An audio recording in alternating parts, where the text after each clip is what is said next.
facility that not only offers quality care, but maybe something that's more reflective of their family or their culture or religious values, that sort of thing. Yes. Excellent. What do the kids get out of? We know what the school, why the schools are in it, and why the Human Services Department, I guess, are in it. But how does this overall benefit kids to have these types of partnerships going on? Well, I think for kids, what they want in their after-school hours, they want to have fun is probably number one. And they don't want it to be more of the school day. Yeah. So it's a place for them to socialize, to eat, because nutrition is really important during those after-school hours, and to have really fun and experiential kinds of activities for them to do.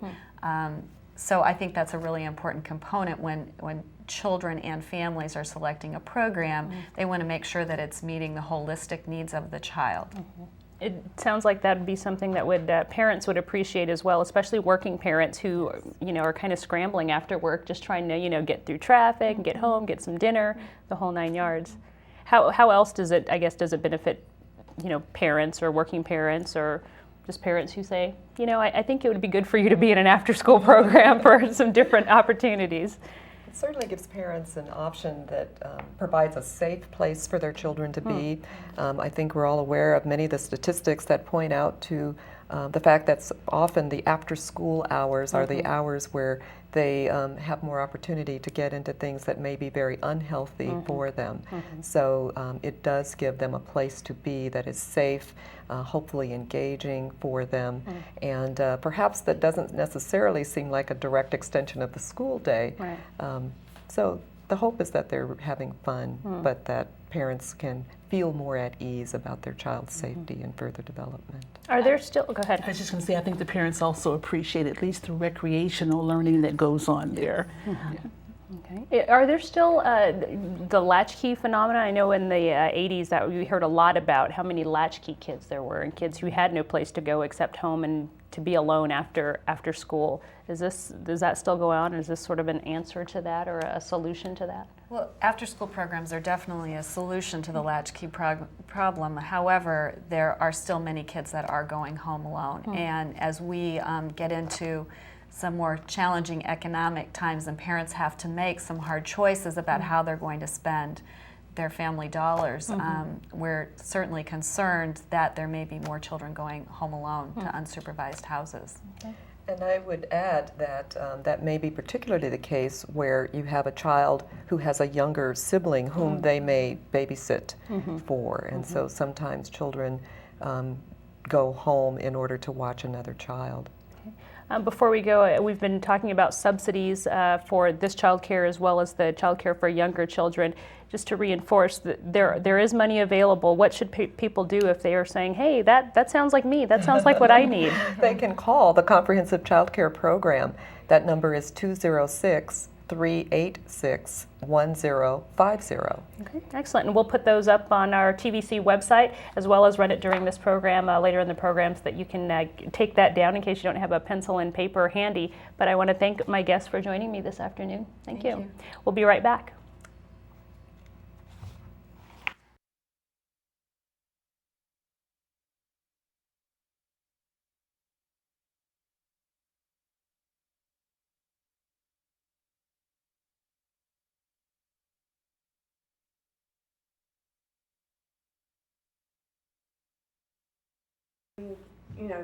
Your food cues based on, including the video. Yeah, that's fine. Okay. Right. And we're looking at you. Yes, yes. Ignore the cameras. Okay. I just wanted to be sure that what we just all understood at this.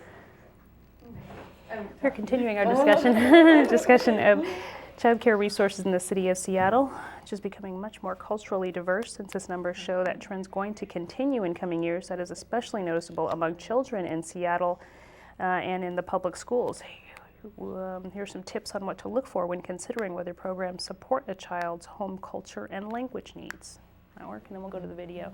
And I'll introduce the guests when we come back. We'll do that one. We'll do this one a little different. I'll just roll to the video and then we'll do the guests when we come back. You get that? Okay. Okay.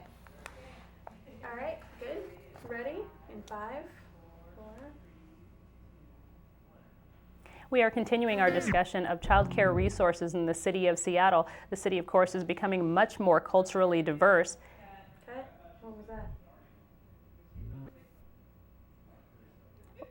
I'll do a top. It'll be a real obvious. Here are some tips on what to look for when considering whether programs support a child's home culture and language needs. Roll video, and then I'll introduce the guests when we come back. Okay. Everyone ready? Oh yes. Okay. In 5, 4. We are continuing our discussion of childcare resources in the city of Seattle. The city, of course, is becoming much more culturally diverse, and that trend is especially noticeable in the public schools. The census numbers show that trend's going to continue in the coming decades. And what we're finding is that there are some particular things parents need to be aware of as they're looking for childcare programs that support their home culture and their language needs. These children are the face of America's future, and they reflect the census trends that show soon most Americans will be people of color. This generation of children is growing up surrounded by people of different backgrounds, cultures, and languages. ¿Preparados? ¿Habéis comido las uvas? At La Escuelita, the children learn in English and in Spanish, and all their play activities in either language are aimed at supporting their social, emotional, language, literacy, and cultural needs. For some parents, the school bridges cultural gaps they can't. My daughter is adopted and she's about half Mexican, so it was important to me that she grow up speaking Spanish, so I thought this would be a really great way to help her get started with that. For others, the program simply reflects and supports their child's home culture and language. Lisa is Hispanic, she's Mexican. Both of her father and I are Mexican, and to us it's extremely valuable for her to have a very strong foundation, to know who she is, so that when she goes into the public schools, she will have her own personality, her own little character, and she will be able to do a good job there. Mango. Yet finding a high-quality childcare program is a challenge no matter what language a child speaks, and the cost usually translates into big bucks. There is an expense, I would not lie about that. But I can have a really nice car later. You know, I can have someone come in and help me pick up my house later. But right now, it's more important to me that my children get a really deep-rooted sense of self, especially being children of color. In a society where you have so many different cultures, it's so needed that children interact with other children of different cultures and learn different things. We want her to know that she's Hispanic and that her primary language is Spanish. We also want her to learn English so that she can communicate and learn other children's cultures. Parents here are convinced that this early multicultural experience will help their children become better adults regardless of their cultural background. I think if more people started that way, then things could be just so much better for everyone. Joining me now to talk about some of the video we just saw and some things that parents need to be aware of when they're considering these issues. Ed Yanamine, did I get that right? Yes, you did. Excellent. You're an early childhood specialist with the Washington Office of Community Development. Yes, I am. Thank you for joining me today. You're welcome. Ben Knox, Director of the Human Services Department for the City of Seattle, has been joining us for each segment. And Carmen Masso, is that correct? That's right. Excellent. With Shoreline, you are an early childhood training coordinator there for Shoreline Community College. Right. Excellent. Thank you all. I know you all bring very specific expertise that we're going to be borrowing from today. In looking at that video and hearing some of the parents' concerns and hopes for their children, what do parents need to be aware of as they get ready to look for programs that support their home culture and needs? Right. I think there are like different layers around the issue of inclusion and diversity. And in terms of looking for a program, I think one of the first layers is to look at the environment, the physical environment, making sure that that environment is reflecting the children who are present and those who are not there also. Making sure that the language and the culture of the child is seen throughout the program, and that we have staff that will represent the children who are present in terms of cultural background and also the language that is spoken by the children. The curriculum, I think it's the next layer of that, and what we want to see is a curriculum that includes the values the language and some of the practices that are within these family systems. And each family will have to make that decision on their own, depending on each child care center, each situation. And there's a third tier to that is the idea of supportive and nurturing relationships. So what that would mean in a setting that is culturally relevant and linguistically relevant would be staff that reflects the home culture and the language. One of the primary purpose for that is to provide and ensure a sense of cultural continuity. So you would like children to know that the adult working with them has a inherent ability to understand their being, the way they act, the way they practice, the way they play, the way they think. So that can be a very positive interaction to have from a person who does represent the culture and the language. Of course, one of the things that is important to us in supporting child care services within the community is that those services be culturally relevant. We do have a requirement that child care providers who contract with us go through training to learn how to be culturally supportive of their children, as well as undoing bias and racism training, which we provide to them. Okay, so each child doesn't necessarily, if you have a child who is Latino, they don't necessarily have to have a Latino teacher. Correct. Yes. But it would be nice It would be nice, yes. to have that option. That's the optimal Right. setting that you would like to have. There's another part to looking at quality in a child care center. You look at a daily program and you look at some of the program design. So in the previous video scenes, you saw very small class size and also very low child to staff ratios. And that may be more of a structural meaning, but what happens is teachers are able to provide individualization to each child, whether they speak a different language or they speak English. And that also helps each child to not feel isolated if they're the only child of a specific ethnic group or even disabilities or even a side language. I understand there are some task forces that are working on these issues. Yes, one of our strong values within our department is soliciting community input and feedback on what it is that's required in order to improve the quality of services.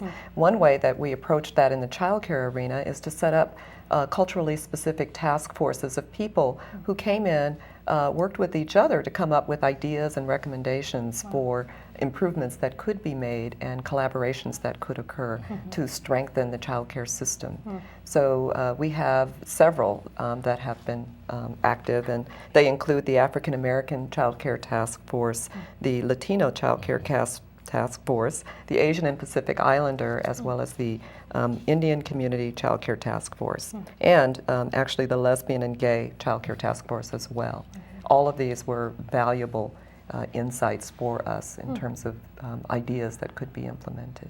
One of the parents that we talked with in filming some of the video mentioned that her family was lesbian and that it just made her feel better that the school was accepting of that. Doesn't necessarily mean that they're teaching anything in particular, because other parents don't necessarily want to deal with that issue, but she felt that the school was at least accepting of that and open to her concerns and issues and the differences of their family. Right. And I think that speaks to the whole idea of the partnership that we need to have with families around issues of inclusion, because they are the first teachers of their children. And around that is getting the information from parents as to what it is that they want to see validated in the program, so that they can feel included, their children feel included. And then in the process, children get to really share the whole issue of diversity. That reminds me of the fact that one of the strong recommendations out of several of the task forces led us to hire advocates on our staff who work very specifically in culturally relevant ways with families of different cultural and ethnic backgrounds. One of the advantages of that approach has been that we've used those advocates not only to help introduce those families to child care, culturally relevant child care, but also to introduce those families to a broad range of services that they can access through our department. In addition to child care, we provide many other kinds of services, and child care has proven a wonderful link to get families introduced to the whole system of human services that are available in in the community and to access them through our work. I'll play devil's advocate for parents who may be watching and saying, well, my family doesn't speak any other language. We, we're just kind of a regular folks. We don't have any particular cultural leanings or interests. What's the value for our child in that setting? Or what's the value for our family in that setting? As we look at our culture and realize how diverse, how many different types of people there are, and as we look at the broader community and sometimes see real issues with us learning how to live with one another as good human beings, I think that it behooves us to start early with our children when they are young, teaching them how to value cultures that might be different than their own, and how to interact in constructive, wonderful ways, and developing that sort of self-esteem and respect that can only come, I believe, through interaction with one another. It certainly is more powerful that way. Is there anything in particular going on at the state level that reinforces some of this? Well, from the state level, in terms of the state's early childhood program, we've been looking at many different ways of promoting cultural relevance and even the anti-bias education piece. The one of the things, and I think the City of Seattle have done a remarkable job, is not to separate culture and language. Culture and language are not separate domains. They're one of the same. If you think of a quarter, or any coin, there's two sides of the coin, and you can't take apart the coin, otherwise it has no value. So I think in our society we tend to objectify many things, and we can't objectify culture and language. It's a vibrant, dynamic, it's a very living process for all human beings. So at the state level, we've been looking at, especially for the ECAP program, is to really have the environment reflect children, to have the language be a prominent piece of any programming. So what Carmen mentioned about families and being included is to have families be a part of the program development. If they feel that they have an investment in a program or have their culture and language as part of the program, they will feel much more invested to feel like, okay, I belong here. And I think that's the essence of culture and language, is for people to have a sense that they belong to a certain program, a place, a community, and they can say and express themselves very within the limits of civilization, of course, their own behaviors, their practice, their ideas. So we've been looking at, we have incorporated a lot of the cultural relevant anti-bias pieces within our ECAP's performance standards. Sounds like parents, as we've said several times throughout this show, is parents really do just have to take a very proactive role and get involved in making the right choices for their particular child, for their own beliefs, and what they need in a program. And I think that one of the strengths, for example, of the City of Seattle's comprehensive child care program has been the commitment to training staff and to assisting staff to develop professional pathways, linking them to the community college system in order for staff to get training and to move forward in terms of their education. Right now we are working with Shoreline Community College, and we have 4 classes that are out in the community where we take the educational piece to centers in order to to assist staff to do that, and on top of that give them the financial aid that they need to do it. So that is just for our center. We have been a participant like for 10 years now or more, and that has meant everything in terms of developing not only the quality piece for the child care, but to retain staff and to have really well qualified staff working with children. Excellent point. That's a perfect note to end on. We're going to touch on this just a little bit more in our final segment. We'll be right back. Thank you all for joining me. Thank you. Natasha. Thank you. Great.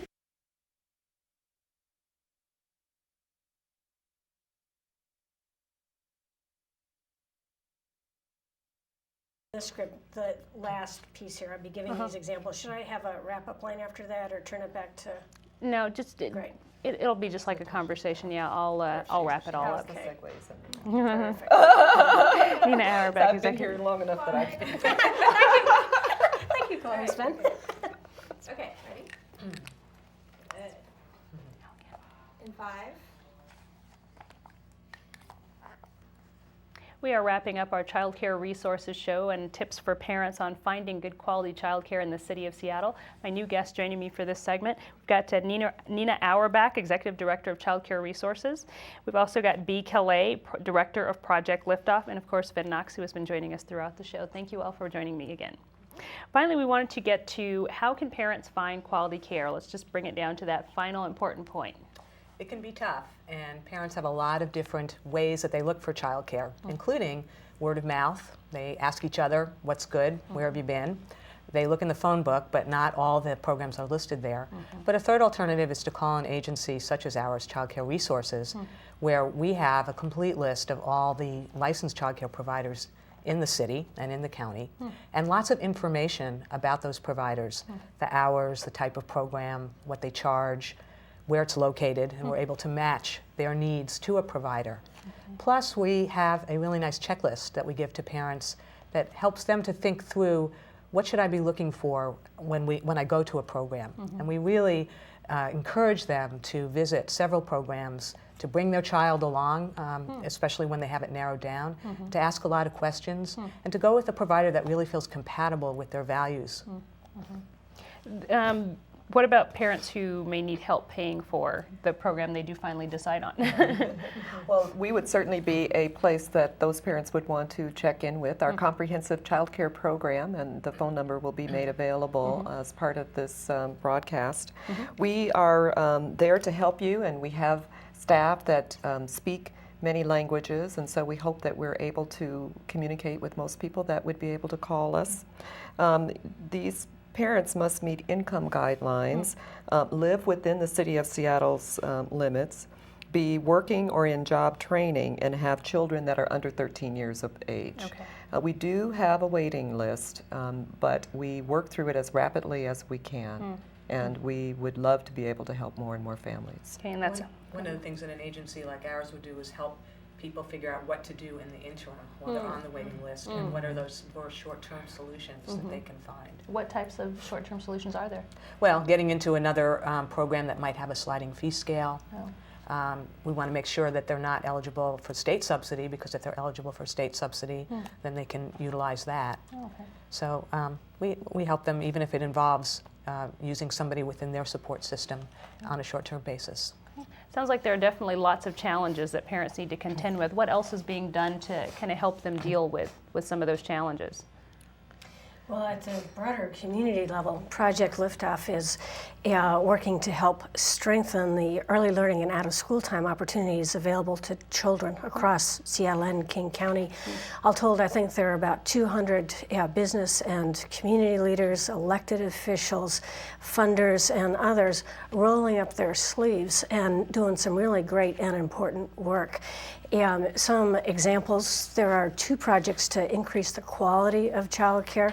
The TEACH project provides college tuition and stipends to early childhood teachers to help them work towards a 2 or 4 year degree. And what we see from that are that there is less turnover, better training and less turnover. And you know, as people have said earlier in the program, continuity of caregivers is a real important piece of high quality care. The Employer Champions for Children Accreditation Program is helping 8 child care centers receive national accreditation, which is a hallmark of high quality programs. The Boeing Company and the Chamber of Commerce and the City of Seattle and King County, and very importantly, the 5 culturally specific child care task forces that Ven mentioned earlier are all working on this program. The first 8 centers serve largely low-income children of color. Some are bilingual. In fact, one program has helped to translate the accreditation materials into Spanish. Wow. Some really good work has happened. Research shows us that kids who enter kindergarten unprepared have to struggle much harder to catch up later. So school readiness is a key strategy for closing the achievement gap. The Getting School Ready project is working to bring a wide array of parents and child care providers and kindergarten teachers together with schools to develop common understandings about school readiness, both to help figure out what we need to do to help the rich diversity of King County's children be ready to enter kindergarten, and likewise what we need to do with our schools to help schools be ready for all the children who enter kindergarten. It sounds like there's just a wealth of not only programs and projects out there, but people who are invested in this and working to improve the situation, which is probably never going to be perfect, but at least to make it a little bit easier for people right now. That's right. Exactly. You know, one other thing that has come up time and again throughout the program is affordability. And another piece that we're working on, actually, I think everybody on the program is part of this, along with a couple hundred more, and is the Northwest Finance Circle, which is working to make higher quality childcare more affordable. Some really big fundamental systems pieces. And some of the work that's going on now is, you know, mapping the funds that are available to make sure that we're taking full advantage of all funds available for this, providing training to childcare center directors and several other projects. We're trying to take a really practical, stepwise approach to solving some of the really big systems issues that stand in the way of high quality, affordable care for kids. Ben, earlier you mentioned a continuum of care. It sounds like there's also sort of a continuum of interest and needs, and you know, from the kids, what the kids need at the early stage, what the teachers need as far as advanced training and accreditation for the providers. There's a whole there's a spectrum of things that need to be improved and continue to work on for this issue. That's correct. Quality throughout our city and our county is not even, and some programs are able to offer more in the way of quality than others. And that's one of the reasons that we try to educate parents about what to think about and what to look for.